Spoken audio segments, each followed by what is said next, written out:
o sea que no tiene error, inspirada por Dios, nuestra guía, nuestra autoridad máxima como iglesia, como cuerpo de Cristo. Si alguien enseña algo que no está en la palabra de Dios o que no tiene una interpretación correcta, hay que alejarnos de ese tipo de enseñanzas y hay que buscar cada día que nuestra vida esté fundada en la palabra del Señor, porque su palabra no pasará. Pueden abrir sus Biblias en Hechos, capítulo 1.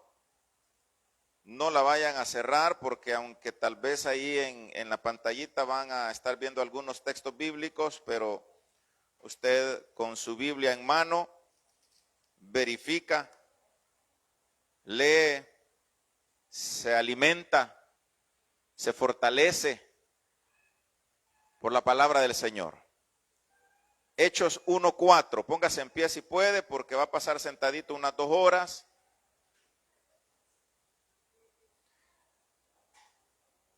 Hechos 1:4 y 5, dice la palabra del Señor, y estando juntos, les ordenó, no salgáis de Jerusalén, sino esperad la promesa del Padre, la cual oísteis de mí.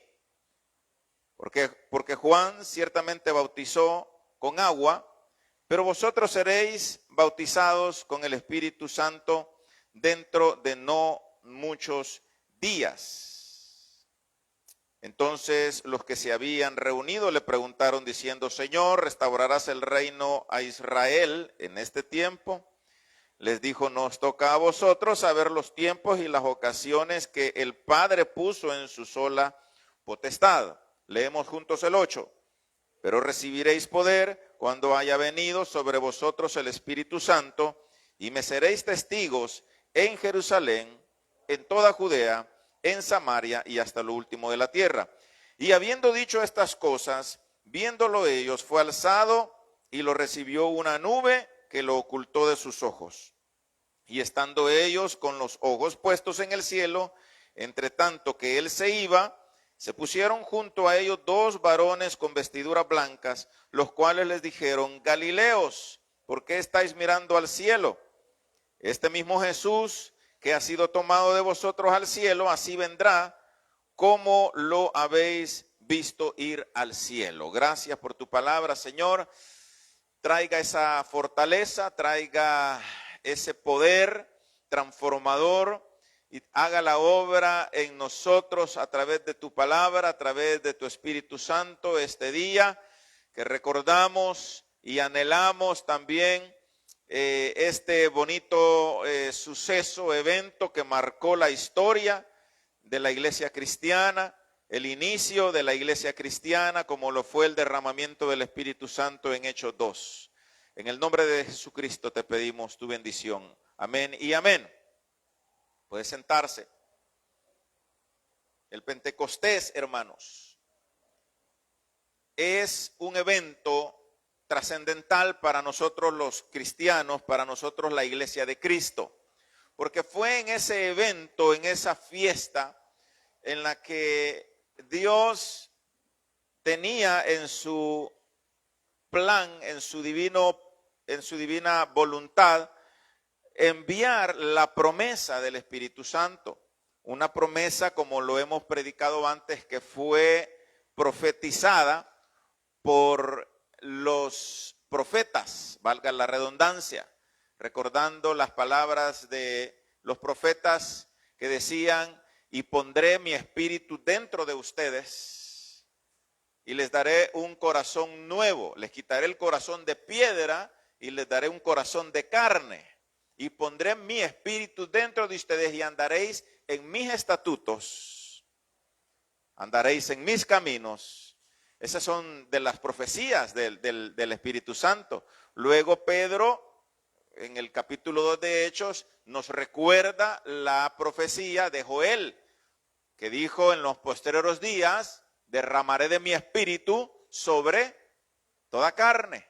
Vuestros hijos soñarán sueños, vuestros ancianos verán visiones o algo así. Ustedes leen más la Biblia que yo.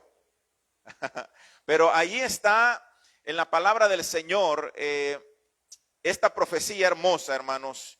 Y usted y yo tal vez no celebramos hoy el Pentecostés como un día específico como lo hacía la nación judía. Y el Espíritu Santo, hermanos, lo asociamos con el Pentecostés y vamos a explicar un poquito esto. El Espíritu Santo es mencionado unas 56 veces en el libro de los Hechos. Es decir, el libro de los Hechos, hermanos, nos regala toda la obra del Espíritu Santo. Y la iglesia cristiana nace justamente en ese día, en el Pentecostés. Jesús, en su palabra, cuando le dice a Pedro, edificaré mi iglesia sobre esta roca y las puertas del infierno no prevalecerán contra ella. Jesús ya está hablando de la iglesia, ya está profetizando de la iglesia que él iba a fundar, estaba fundando con sus palabras y luego dando su vida por el mundo entero y enviando el Espíritu Santo. En otra ocasión él les dice: es necesario que yo me vaya para que el Consolador pueda venir y él les recordará todo lo que les he enseñado. Entonces el Espíritu Santo, hermanos, no es una energía, no es un escalofrío, no es nada más algo que tal vez pudiéramos experimentar o sentir. El Espíritu Santo es real, el Espíritu Santo es una persona, el Espíritu Santo es Dios actuando a través, hermanos, de ese espíritu que es su espíritu dentro de nosotros, algo que en el Antiguo Testamento solo podían experimentar en ocasiones los profetas, los reyes, los sacerdotes. No era algo que ahora usted y yo experimentamos, era ocasional, pero ahora con la llegada del Espíritu Santo, el pentecostalismo, en ese día, usted y yo tenemos, hermanos, esa bendición de experimentar, de vivir, de recibir, de vivir bajo ese poderoso mover que es el Espíritu Santo. Predicar sobre el Espíritu Santo, hermanos, no es muy común, no es muy seguido, pero este día muchas iglesias celebran el domingo Pentecostés. ¿Por qué se celebra el domingo Pentecostés? ¿Qué es eso? Bueno, ya lo vamos a explicar. Y leyendo acá, ¿se recuerdan? Estamos hablando de las apariciones de Jesús. Vamos todavía en esa línea. Las apariciones de Jesús. ¿Cuántos días estuvo Jesús en la tierra después de resucitar, antes de ser alzado? 40 días. Y a los 40 días, más o menos, que él resucita, está esta palabra que Lucas nos deja acá, que leímos, donde Jesús les dice a ellos: no se vayan de Jerusalén, no se vayan de Jerusalén, esperen la promesa del Espíritu Santo. En el versículo 5, Hechos 1:5, volvamos a leerlo. ¿Está conmigo? Hechos 1:5. Porque Juan ciertamente, ¿qué dice? Bautizó con agua, pero vosotros seréis bautizados con el Espíritu Santo dentro de no muchos días. Dígale al que está a la par suya: seréis bautizados con el Espíritu Santo dentro de no muchos días. Dígaselo. Reciba esa promesa, reciba usted esa profecía de parte de Dios, no de parte mía, sino de parte de su palabra. Dentro de no muchos días recibiréis la promesa, seréis bautizados. Y la orden era que esperaran, la instrucción era que esperaran. Después de esto ellos se van al aposento alto, donde más o menos unos 120 estaban reunidos, que posiblemente ese era el número de seguidores de Jesucristo. Probablemente habían unos más, pero esos 120 se consideraban los más cercanos, los discípulos, probablemente los seguidores más fieles del Señor. habían muchos que él sanó, habían muchos que él predicó, habían muchos que recibieron y vieron sus milagros, pero estos 120 estuvieron ahí esperando la promesa. En realidad, yo creo que ellos no sabían qué esperar. Ellos solo sabían que tenían que esperar allí en Jerusalén, no sabían qué esperar, no tenían idea de lo que iba a pasar, solo sabían que iba a venir el Espíritu Santo, solo sabían que tenían que esperar algo. Esa era la instrucción.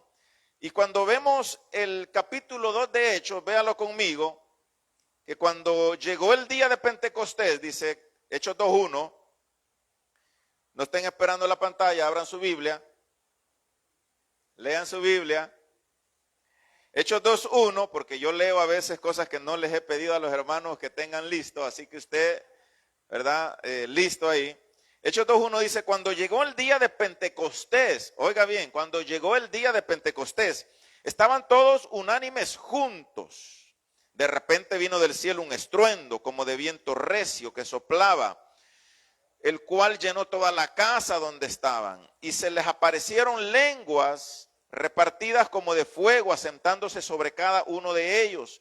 Todos fueron llenos del Espíritu Santo y comenzaron a hablar en otras lenguas según el Espíritu les daba que hablaran. Sucedieron tres cosas importantes ahí que vamos a ver después, pero antes de eso, en el 1:12, Hechos 1:12, usted tiene su Biblia abierta, ¿qué dice? Elección del sucesor de Judas. Me imagino que como no sabían qué hacer, aunque estaban orando, dice la Biblia que ellos estuvieron también en oración, ellos estaban reunidos y estaban ahí, hay algunos nombres ahí, en el 14, dice 1:14, todos estos perseveraban unánimes en oración y ruego con las mujeres y con María, la madre de Jesús, y con sus hermanos. Ahí estaban los hermanos de Jesús, los medio hermanos, porque acuérdense que Jesús no fue engendrado por José, sino por obra del Espíritu Santo, y por eso se le puede llamar medio hermanos, no porque fueran hijos diferentes a José. Sin embargo, pues creo que ustedes y yo entendemos esa palabra, esa referencia. Y estaban ahí, bueno, por cierto, es la última vez que se menciona a María en la Biblia, y más adelante aparecen dos de los hermanos de Jesús escribiendo las cartas. Una de ellas es Santiago y la otra es Judas. En la Biblia, el libro de Judas, la carta de Judas que está antes de Apocalipsis, que no es Judas Iscariote el que escribió esa carta, sino Judas, el hermano o medio hermano de Jesús, que estuvo ahí en el Pentecostés, porque ahí está su nombre antes, y por cuestión de tiempo no lo podemos leer. Pero lo que sucede acá, como ellos no sabían qué esperar, pero además de orar, además de estar pendientes, se pone en pie Pedro y dice, ¿saben qué? Bueno, vamos a elegir a un sucesor de Judas, porque teníamos que ser 12. Y da alguna referencia ahí bíblica de Salmos, pero ¿quién le dijo a Pedro que hiciera eso? Bueno, nadie. Pero ahí está Pedrito eligiendo con los demás al sucesor de Judas. ¿Y a quién eligieron? ¿Sobre quién cayó la suerte? Por ahí tiraron unos dados o hicieron algo, porque esa era la forma en que se buscaba una, digamos así, la voluntad de Dios, o se hacía algo. Tal vez no votaron, pero ahí presentaron a el justo y presentaron a Matías, y ganó Matías, el sucesor, digamos así, de Judas. Pero la verdad es que no se menciona a Matías de ahí en adelante. No había quizás necesidad de un sucesor, pero como no sabían qué esperar, además de orar, además de cantar, además de probablemente escudriñar las escrituras que tenían en ese momento, pues de alguna forma se le ocurre a Pedrito sacar ahí a un nuevo sucesor. Pero lo interesante de esto, hermanos, es que Pedro, al levantarse, probablemente no era algo que Dios quería, porque cuando usted y yo, que podemos abrir 1 Corintios 15:8, inevitable, hermanos, encontrar esta obra especial que Dios hace en 1 Corintios 15:8. Está hablando el apóstol Pablo. ¿Qué dice 1 Corintios 15:8 y 9? Por último, como un abortivo se me apareció a mí, dice Pablo. Porque Pablo está hablando en todo el capítulo 15 de cómo Jesús se apareció a varios. ¿Se recuerdan que ya leímos esto en una de las apariciones de Jesús, en el primer mensaje que leíamos de las apariciones de Jesús? Y Pablo dice que se le apareció a Cefas, después a los 12, después a más de 500 de una sola vez, de los cuales viven aún algunos, después apareció a Jacobo y después a todos los apóstoles. Y por último dice en el versículo 8, como un abortivo se me apareció a mí. Yo soy el más pequeño de los apóstoles y no soy digno de ser llamado apóstol porque perseguía la iglesia de Dios. ¿Se recuerdan quién fue Pablo, verdad? El perseguidor de los cristianos. Pero por la gracia de Dios soy lo que soy. Bueno, allí está. Tal vez no el sucesor de Judas, pero probablemente el complemento que Dios en realidad tenía preparado para la obra grande que iba a hacer Pablo, hermanos, en el mundo gentil, y ese gran conocimiento y preparación que Pablo tenía de la ley como gran fariseo de fariseos, lo dijo él, para llegar, hermanos, a ser uno de los apóstoles.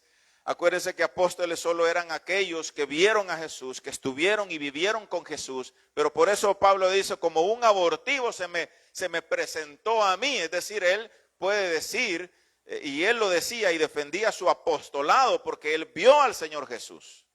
Amén. Se le apareció el Señor Jesús. Pero hoy en día pues anda por ahí una doctrina, ¿verdad?, del apostolado que no tiene nada que ver con esto, que solo es una cuestión que en realidad no merece ser mencionada, pero hay que tener cuidado con esos que hoy se llaman apóstoles y que están de alguna forma engañando o tratando de desviar algunas enseñanzas puras de su palabra. El capítulo 2 de Hechos nos habla del Pentecostés. Cuando llegó el día de Pentecostés, ¿qué significa la palabra Pentecostés? La palabra Pentecostés significa quincuagésimo, es decir, 50, y viene del griego Pentecoste, porque se celebraba 50 días después de la Pascua judía. Ese era el calendario judío. Recuerden, el pueblo judío se le mandó celebrar varias fiestas en honor a Dios y para dar honor al Señor. Una de las fiestas más importantes es la Pascua, ya hemos hablado de ella, que conmemoraba ¿el qué? La salida de Egipto, conmemoraba ese día poderoso en el que Dios les libró del ángel de la muerte con esa sangre del corderito inocente marcada en los dinteles de las puertas, y se conmemoraba la Pascua. Y el Pentecostés se conmemoraba 50 días después, y es exactamente en ese día en los que tenían la indicación y obligación todos los hombres judíos tenían que ir a Jerusalén ese día, así como la Pascua todos los hombres judíos tenían que ir a Jerusalén. También en el Pentecostés, 50 días después, tenían que volver. Por eso había mucha gente de otras naciones, muchos judíos que habían crecido probablemente o se habían ido. Y todos esos, el pueblo de Dios, en ese momento los judíos, tenían que venir a Jerusalén para celebrar estas fiestas. Por eso habían más de 1 millón de personas en la Pascua, el día que Jesús murió. Por eso fue algo trascendental también. Pero ustedes recuerden todo lo que significó la Pascua y todo lo que fue conectándose con la crucifixión de Jesús en ese día. Se celebraba 50 días después de la Pascua. Estamos hablando del Pentecostés entonces. Ya leímos Hechos 2 del 1 al 13, donde ellos recibieron la visita, donde viene por primera vez la manifestación del Espíritu Santo a los discípulos, a los 120. Y quiero explicar así rápidamente bueno, hay 3 señales sobrenaturales que ustedes y yo hemos visto en la lectura. La primera es el estruendo como un viento recio. Segundo, es las lenguas como de fuego sobre la cabeza de los que estaban en el Pentecostés, en ese día, en el aposento alto. Y la tercera señal sobrenatural es hablar en otras lenguas. Ahora, el viento y el fuego en el Antiguo Testamento siempre representaron la presencia de Dios. El viento y el fuego siempre fue algo que representó la presencia de Dios, y por eso cuando ellos ven esta señal sobrenatural y la oyen y la sienten, el estruendo, el viento, y se ve el fuego sobre sus cabezas, que no era un fuego que les iba a quemar, sino era una señal sobrenatural, ellos entendieron que era la presencia misma de Dios ahí con ellos. Y luego algo que nunca había pasado, que empieza a suceder en ese momento, fue el hablar en otras lenguas, que quiero explicarlo, porque la palabra utilizada para eso es glosolalia, que viene del griego glosá, que significa lengua, idioma o lenguaje, y se une con laleo, que significa hablar. Entonces glosolalia, como ustedes pueden tenerlo acá, glosolalia significa literalmente hablar en lenguas o hablar en idiomas. Esa es la palabra que se usa en Hechos 2, la glosolalia, el hablar en otros idiomas, en otras lenguas, diferente de la xenolalia, que es un hablar un idioma real no aprendido. Las glosolalias son expresiones extáticas o lenguas espirituales. Es algo pues sobrenatural entonces. Pero aquí viene ya, después de esta breve introducción, 2 puntos importantes que quiero que entendamos, hermanos, y cómo nosotros hoy podemos entender el Pentecostés en nuestra vida. ¿Por qué Dios escoge el Pentecostés para derramar su espíritu? Si la palabra Pentecostés significaba, ¿qué? 50. Y no significaba nada espiritual en ese momento. Ahora nosotros cuando hablamos de Pentecostés lo asociamos al Espíritu Santo. ¿Por qué Dios decide y escoge esa fiesta? Porque era una fiesta judía donde todos los hombres tenían que estar ahí, miles y miles y tal vez más de 1 millón de hombres judíos allí celebrando el Pentecostés. Ya les voy a explicar rápidamente qué era lo que celebraban. La respuesta es, hermanos, algo que usted y yo debemos de ver en una imagen, porque Dios nos revela su plan, hermanos, para el mundo en un orden cronológico usando las fiestas judías. Las fiestas judías para nosotros ahora sirven y nos muestran teológicamente. No es que usted y yo hoy tengamos que practicarlas ni mesianizarnos, como hay algunas iglesias hoy mesiánicas que tratan de hacer lo que Pablo le dijo a las diferentes iglesias, que no tenían que judaizarse, es decir, que todo aquel que no era judío, para venir a Cristo o ya estando en Cristo, los judaizantes los estaban obligando a cumplir también la ley. ¿Y cuál era la ley? La ley era circuncidar a los hombres, la ley era guardar el día de reposo y muchas otras cosas que ellos añadieron a toda la ley. O sea que querían que además de creer en Cristo, ellos tenían que cumplir toda la ley. Pero por eso de alguna forma u otra, Pablo en sus cartas a las diferentes iglesias les dice, no se puede hacer eso porque la ley en realidad solo era una sombra, solo era algo que nos podía ayudar a encontrar el camino a Dios, pero en realidad Jesucristo ahora en su vida, ministerio, muerte y resurrección es ahora el cumplimiento de la ley y es a Él a que tenemos que ver como el Salvador y Señor. Entonces, pero hablando de las fiestas judías, como les digo, algo que no tenemos nosotros que practicar, pero sí entender y aplicar espiritualmente. Amén. Porque ya no practicamos, nosotros no estamos obligados a practicar la circuncisión física, pero sí circuncidar nuestro corazón de manera espiritual para que cualquier cosa que no esté bien en nuestra vida debe ser limpiada. Solo 2 amenes. Que el Señor les ayude, iglesia. Porque tenemos, hermanos, que limpiar nuestro corazón de toda inmundicia. Porque la circuncisión era eso, era una limpieza física. Pero ahora esa circuncisión es espiritual para el corazón del hombre y de la mujer, que tiene que purificarse espiritualmente. Y ya no solamente dedicarnos a cumplir una ley, sino ahora ese corazón limpio, transformado, ahora se exterioriza en el testimonio que usted da día a día, como hijo de Dios, como cristiano. Veamos aquí las fiestas. Mire, Jesús, hermanos, murió en la Pascua. En el día que morían muchos corderitos. ¿Se recuerdan? Un día les expliqué así rápidamente los miles y miles de corderitos que en la Pascua se degollaban. Bueno, no vamos a recordar eso, pero espero que ustedes recuerden ese día. Jesús murió en la Pascua, morían muchos corderos, pero ese día murió el Cordero de Dios. Amén. Y aquí está, mire, un pequeño esquema de las fiestas bíblicas, fiestas judías, la Pascua donde muere Jesús. Luego hay otra fiesta que va seguidita de la Pascua, que es la de los panes sin levadura, que simboliza la sepultura de Jesús.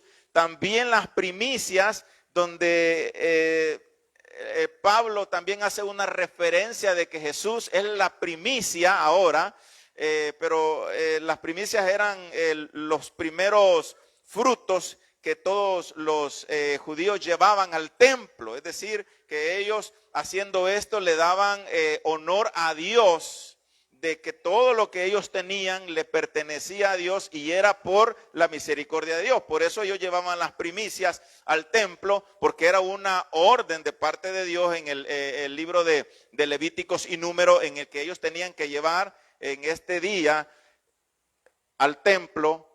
Como era seguidito, lo unieron en una sola fiesta llamada la Pascua, donde ellos tenían que comer panes sin levadura, donde tenían que tener las primicias, y 50 días después, diga conmigo, 50 días después, celebraban el Pentecostés.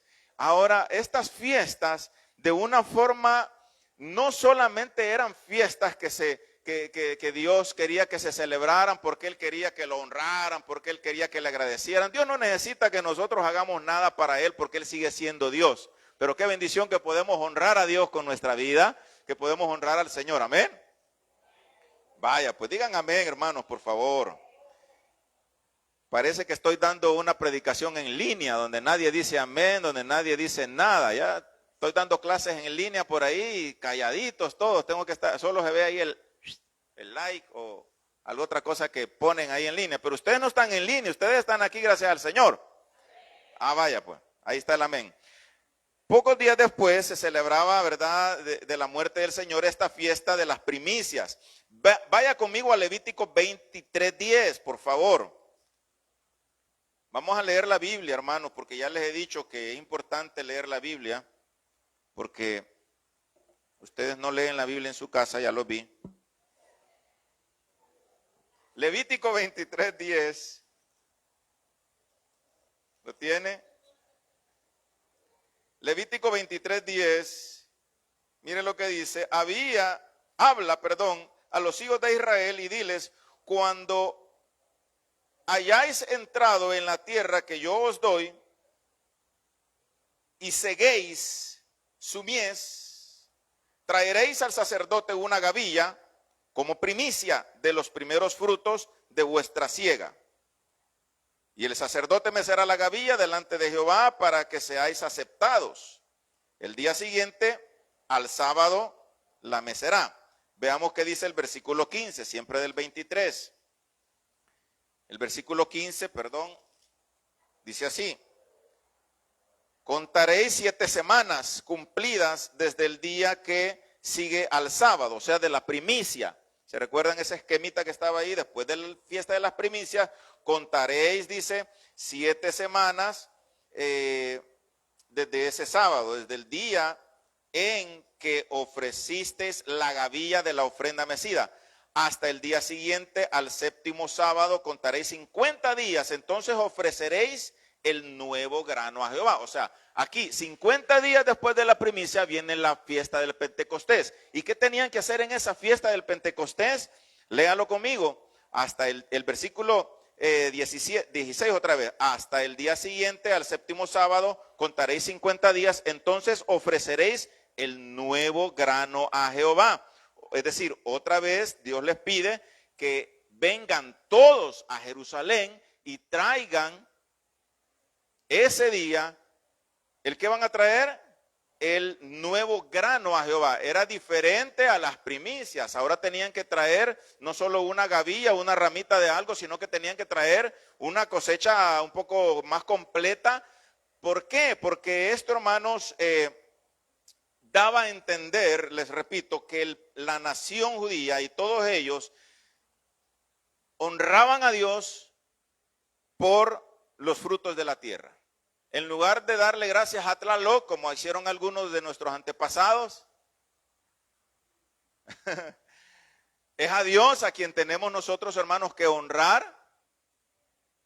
Amén. Porque lo que tenemos es por misericordia de Dios. Y lo que hemos recibido es por misericordia de Dios. Ahora, yo no voy a decirles, traigan las primicias, pero qué bueno cuando alguien consagra a Dios o le da a alguien, ¿verdad? En este caso, les conté más de alguna vez que el primer sueldo que yo recibí, allá hace unos 30 años, creo yo, cuando ya me empezaron a pagar, yo sabía y entendía que tenía que hacer algo con ese primer sueldo. Y lo que hice fue hablar con mi mamá y le dije, ¿qué hago? No tenés que darlo, me dijo, no es una obligación porque ya no estamos obligados. Claro, yo no entendía todo esto todavía, pero si querés hacerlo, hacelo porque de esta forma estás honrando a Dios y de alguna forma estás diciéndole al Señor que querés que todo de aquí en adelante sea bendecido por Él. Entonces hice algo especial por ahí con ese primer sueldo, ayudando a unos pastores que estaban en el instituto bíblico, ayudándoles a pagar ahí su mensualidad y algo otras cosas que el Señor puso en mi corazón hacer. Si usted lo hace, qué bendición que lo haga. Si no lo ha hecho, pues nunca es tarde para hacerlo. Pero también usted y yo estamos de alguna forma, hermanos, en deuda con Dios. Porque si queremos que Él bendiga nuestra vida, que Él bendiga nuestras finanzas, que Él bendiga todo lo que hacemos, hermanos, humanamente, y que tenga propósito lo que hacemos, porque de nada sirve hacer todo lo que hacemos si no honramos a Dios con nuestros bienes. O sea, ¿por qué? Porque todo esto, hermanos, material, aquí se va a quedar. Y el problema es, hermanos, que le ponemos tanto amor y tanto cuidado a lo material que nos enojamos cuando algo no sale bien y nos olvidamos que el que tiene el control de todo y el que sustenta nuestra vida y el que va a tener cuidado del justo que no ha sido y no será desamparado ni su simiente, viene todo de Dios y de Él y para Él. Entonces, Jesús resucita ese día diciendo yo soy las primicias. Primera de Corintios 15:20, vaya conmigo, Primera de Corintios 15:20. Estamos haciendo una pequeña mezcla de estas fiestas, pero porque iban juntas, iban bastante seguiditas. Pero ¿qué dice Primera de Corintios 15? Versículo 20. Primera de Corintios 15:20.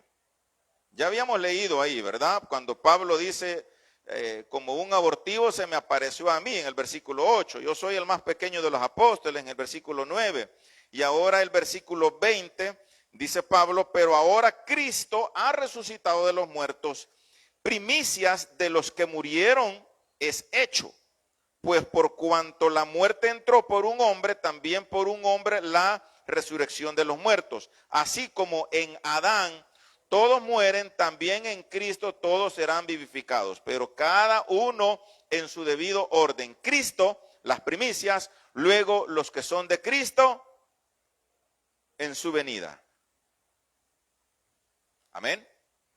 Bueno, es decir, hermanos, que la resurrección de Cristo, siendo la primicia y marcando un poco la historia de su resurrección, Él viene siendo la primicia, el primero entre los muertos, dice la Biblia, el primogénito de entre los muertos. Es decir, que usted y yo vamos a seguir ese proceso. Vamos a morir probablemente si no viene Cristo antes y vamos a también a resucitar en un cuerpo glorificado por obra sobrenatural del Señor. Qué bendición será ese día, hermanos, cuando volvamos a ver a nuestros seres queridos que han muerto en Cristo y que usted y yo ya no seamos gobernados y no estemos a expensas de este cuerpo carnal que solo quiere otra cosa menos el Espíritu de Dios dentro de él. Qué bendición vamos a tener cuando seamos libres de este cuerpo corrupto. Luego, hermanos, vemos entonces aquí la fiesta del Pentecostés. La fiesta de las semanas, como le llamaban algunos, porque eran 7 semanas más un día. Luego viene la fiesta de las trompetas, que es el nuevo año, simbolizaba el nuevo año judío, y que no podemos asociarlo a nada porque algunos dicen que estas últimas 3 fiestas se van a cumplir cuando Cristo venga. Ahí va a aparecer las trompetas, la fiesta de las trompetas, simbolizando el rapto de la iglesia. Amén. O marcando el rapto de la iglesia. También el día de la expiación, que era otra fiesta judía, el Yom Kippur, donde será marcado por la segunda venida de Cristo. Y por último, la fiesta de los tabernáculos, que simboliza y se cumple en el milenio. Entonces, las fiestas judías no solo eran fiestas para conmemorar algo y para honrar a Dios, sino también marcaron algo, hermanos, en la historia bíblica y futura también. Ahora, no estoy diciendo, aunque la fiesta de las trompetas se celebraba por ahí por septiembre, ¿verdad? Todo septiembre hay que estar listo. No, todos los días hay que estar listos, porque nadie sabe el día y la hora. Amén. Pero sabemos, hermanos, por la palabra de Dios, que todo lo que está en su bendita palabra será cumplido al pie de la letra. Cristo pronto viene. Cristo pronto viene. Volvamos al Pentecostés entonces, para que estemos listos para la venida del Señor. Porque es la obra del Espíritu Santo, hermanos, en nosotros, que capacita al creyente para vivir una vida santa. Es el Espíritu Santo el que nos capacita. Es el Pentecostés que ahora se asocia al Espíritu Santo, hermano. Ahora, ¿por qué entonces Dios escoge, y tengo pocos minutos, no se me duerman, no se me desesperen? ¿Por qué Dios escoge el Pentecostés, esa fiesta que nada tenía que ver con lo espiritual, pero que además de traer los primeros frutos también, la primera cosecha, ya no los primeros frutos, sino que la primera cosecha? Qué galán, ¿verdad, hermano Candito? Toda la primera cosecha, ¿cuánto será?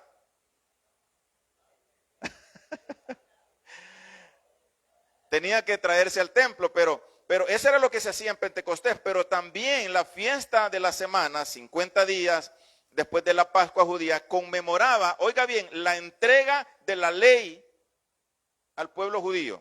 Recordemos, hermanos, lo que sucedió entonces en Éxodo 32. Vaya conmigo a Éxodo 32. Lo vamos a leer todo, no son bromas. Pero en Éxodo 32, hermanos, logramos ver algo que de alguna forma podemos asociar también al Pentecostés. ¿Por qué? Porque en el Pentecostés, además de traer la primera cosecha, también ellos recordaban la entrega de la ley en el Sinaí. ¿Se recuerdan de esa? ¿Y qué pasó cuando Moisés subió al Sinaí y Josué se quedó por ahí, por en medio del monte Sinaí, y el pueblo de Israel se quedó abajo con Aarón? ¿Qué te hiciste, Aarón? ¿Qué sucedió? ¿Se recuerdan? Como está tardando mucho Moisés,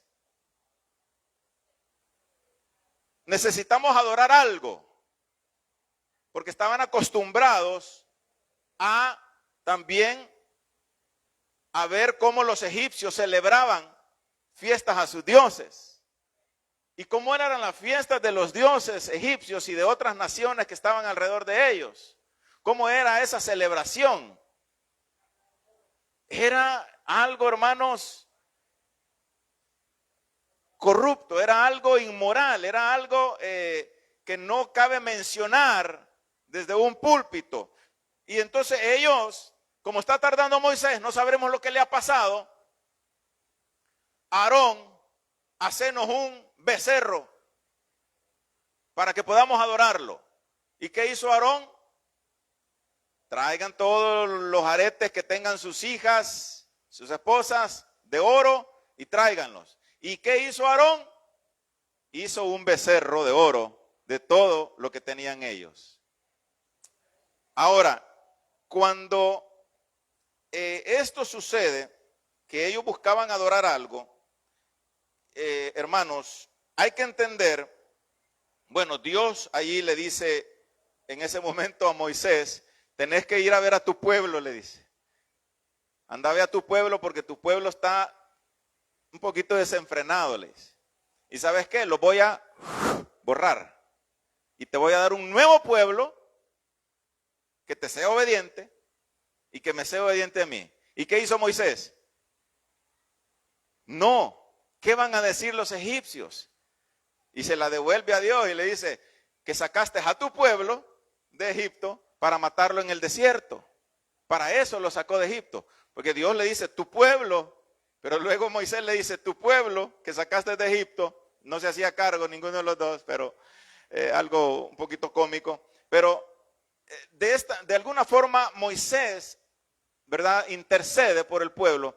Pero lo triste es cuando Moisés baja y lo ve con sus propios ojos, ¿qué hace? Cuando él baja y confirma. Quiebra las tablas que habían sido escritas por Dios, revés y derecho, después le tocó a él hacerlas. Las quiebra, se indigna y se enoja porque lo que ve no era lo que él pensaba. ¿Y qué era lo que vio, hermano? Lo que vio era una corrupción inmoral. No era que ellos andaban saltando alrededor del becerro de oro y bailando, no. Estaban desnudos, estaban en inmoralidades.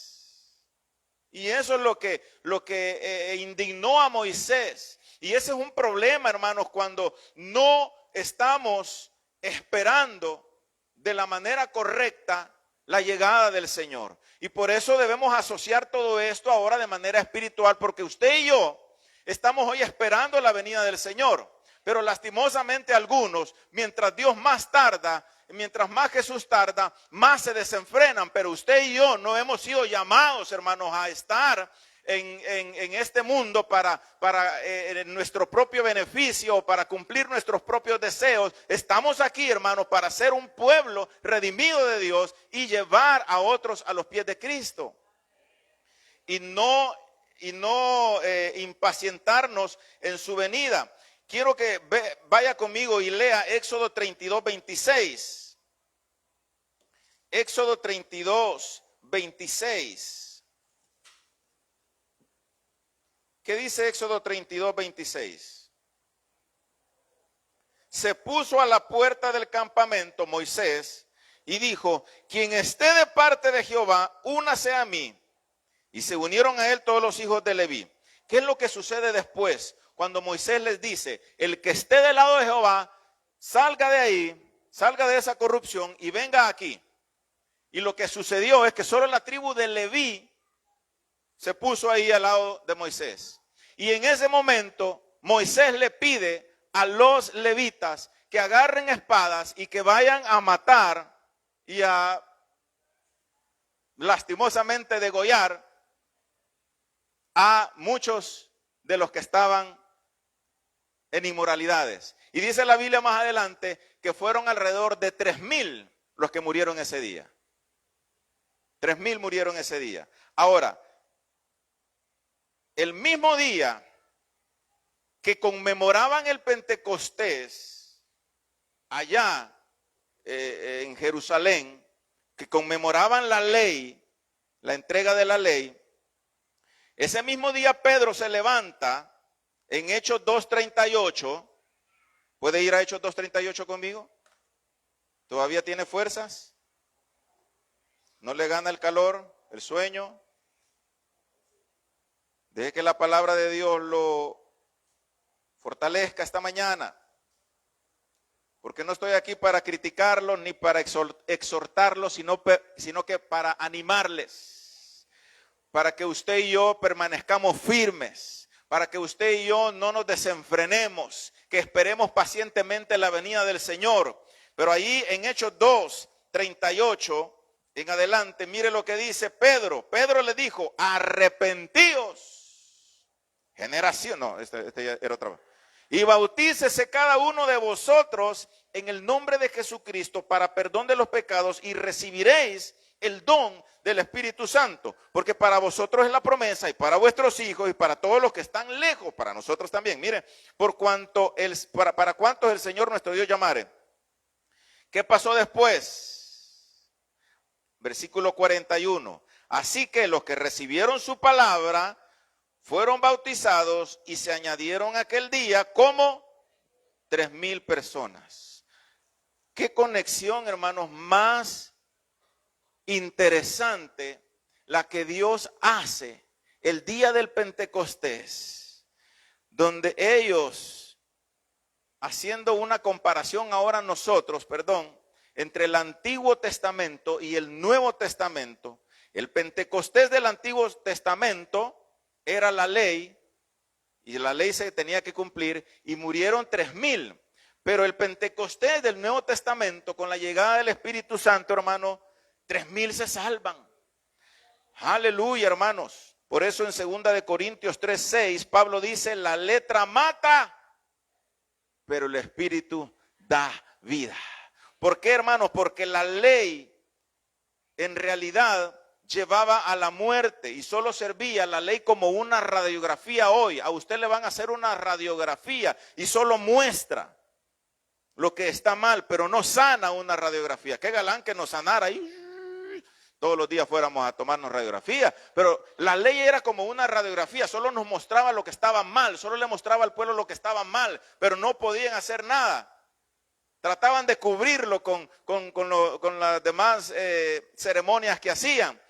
Pero, qué bendición, hermanos, que el Señor ahora, no por las obras que hacemos, sino por la obra perfecta que Él hizo en la cruz del Calvario, usted y yo ahora somos salvos, somos perdonados, somos limpios. Y segundo, hermanos, Dios eligió el Pentecostés porque cuando Él envía el Espíritu Santo, ese día de la fiesta que se celebraba, hermanos, al final de la cosecha del trigo, y ofrecían también ese día panes con levadura. En Levítico 23:17 dice que ese era el único día que celebraban también y llevaban panes con levadura, algo que estaba prohibido en la Pascua. En la Pascua no tenían que ponerle levadura a su comida, especialmente al pan, y tenían que deshacerse de toda la levadura. ¿Por qué? Porque la levadura, hermano, la levadura en 1 Corintios 5, 7 y 8, Pablo dice, vaya conmigo, 1 Corintios 5, 7, ya lo voy a poner de pie para que se sientan que ya vamos a terminar. 1 Corintios 5, 7, mire lo que dice. Limpiaos pues de la vieja levadura para que seáis ¿qué? Nueva masa. Tóquense aquí ustedes. Nueva masa. Como sois, sin levadura, porque nuestra Pascua, que es Cristo, ya fue crucificada por nosotros. Así que celebremos la fiesta no con vieja levadura, ni con la levadura de malicia y de maldad, sino con panes sin levadura, de sinceridad y de verdad. Pero entonces aquí el Señor le está pidiendo a la nación que en la fiesta de el Pentecostés traigan levadura, traigan panes con levadura, que representa, la levadura representaba es una fermentación que hace en el pan, que lo hace crecer y de alguna forma pues engaña, ¿verdad? Porque el pan francés se crece y uno dice, ay, qué grande el pan, pero cuando uno lo muerde o lo aprieta y se hace bien chiquito. Esa es la levadura simbolizada en nuestra vida, que solo es algo exterior. Por eso nos pide Pablo que nos deshagamos de la levadura que está, del pecado que está corrompiendo nuestra vida y que probablemente exteriormente nos hace ver bien, pero probablemente interiormente hay levadura, hay pecado, hay cosas que está solamente haciendo algo exterior. Pero no, la obra que hace el Señor es interior y es perfecta. Entonces, ahora, en el Pentecostés se les pedía usar levadura en el pan y la llevaban al templo para honrar a Dios, diciendo que Él era el Dios de la cosecha. Y en esa fiesta aceptó levadura. ¿Por qué, hermano? Porque cuando leemos y recordamos lo que pasó en Hechos 2, en esa gran cosecha de almas, 3,000 personas vinieron a los pies de Cristo, se bautizaron, eran personas no perfectas, eran pecadoras, tenían levadura en sus vidas y Dios los acepta así, con esa levadura, pero en arrepentimiento. El mundo, hermanos, hoy necesita de Jesús y usted y yo debemos de guiarlos a Cristo. Dios acepta, hermanos, de alguna forma nuestra vida imperfecta hoy,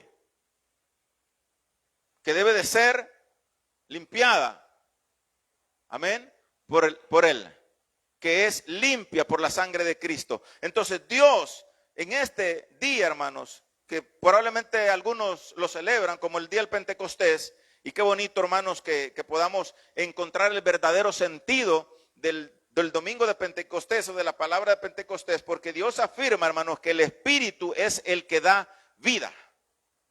Hoy venimos probablemente con levadura a la casa de Dios, pero aún así, en medio de nuestra debilidad y de imperfección, hermanos, Él nos purifica, Él acepta nuestra vida. Claro, hay cosas que tenemos que cambiar, hay cosas que tenemos que eliminar también, pero si hay, hermanos, en nosotros cosas que estén infectando nuestra vida de pecado, entonces vengamos, hermanos, con un corazón arrepentido al Señor. Póngase en pie.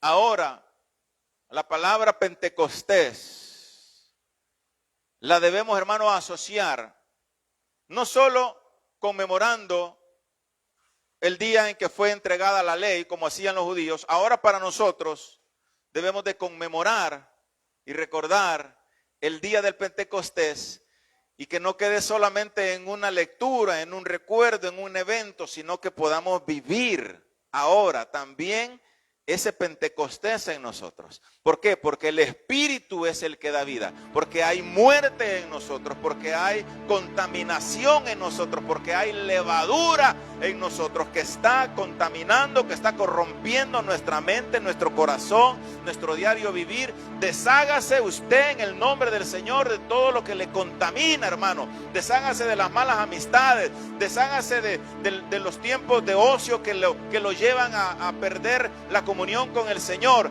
Deshágase usted de todas aquellas personas que lo están intoxicando y que lo están alejando más de Dios en lugar de acercarlo a Dios, porque usted ha sido limpiado por la sangre del Cordero, y ahora usted, con esa levadura que probablemente tengamos, el Señor tiene que limpiarla para que seamos parte de la nueva cosecha, pero que también entendamos que hay una cosecha. Jesús le dijo a sus discípulos: alcen sus ojos y vean, los campos están listos para la siega. En todo tiempo hay cosecha que recoger. Ahorita, si no se recoge la cosecha de mangos, se arruina. Si no se recoge la cosecha de aguacates, se arruina. Siempre hay una cosecha que recoger. Viene noviembre, viene diciembre, ahí está la cosecha de café que hay que ir a recoger, si no se pierde. Hay una cosecha hoy que tenemos que recoger. Primero nosotros, Que aún con nuestra imperfección, hermanos, digámosle: Señor, yo quiero ser parte de la última cosecha. Yo quiero ser parte del último avivamiento. Yo quiero ser parte del pueblo de Cristo que te espera y te espera. No desenfrenado, como el pueblo de Israel estuvo esperando a Moisés, sino que te espera con vestiduras blancas. Con vestiduras blancas. Cierra sus ojos ahí donde está.